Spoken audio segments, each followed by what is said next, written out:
الان هوای اینجا مثل زمستون بندر. کاشکی شما توی بندر همچین فضای باز و خونه کنه هستن تا بتونست توی شهر با توی تابستان هم قدم بزنی.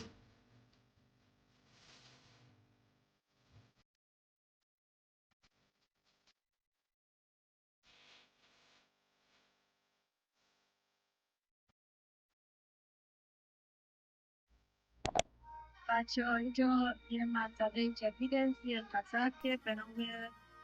کریستال سیتی یخ نزدن توی هوا رو مشاهده کنیم. از بس هوا سرد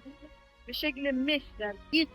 اینقدر فضای باز بذار که باز اینقدر سیستم خنک کننده اونجا بگیر زیر صندلی چنان سیستم خنک کننده قدرتمند بزرگ زمین هم کلا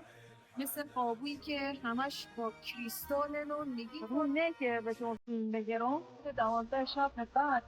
و منتظر موندم که کافه تعطیل بود. الان سرمون داره اینجا کلا باز دادن چون بیمه واسه من لباس محلی بگیرم به شما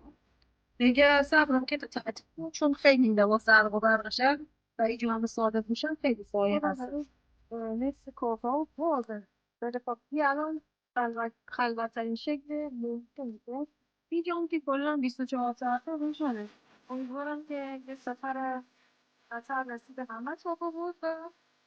یا داخل بندر خوبم یک همچین فضای باز با همچین زمان سنتی هسته که واقعا الان توی تابستون اینجا مثل تابستون خوب خیلی خیلی سرده و مردم چطونسته توی هوای گرم هم بیان یک بکنی به پیش قدم بزنه راه کنن بچه ها خوب بیارن و پیشرفت کنن انشالله به امید روزی که خبرنگاری جنوب کشور موضوع گشن و شاکیدار دیگر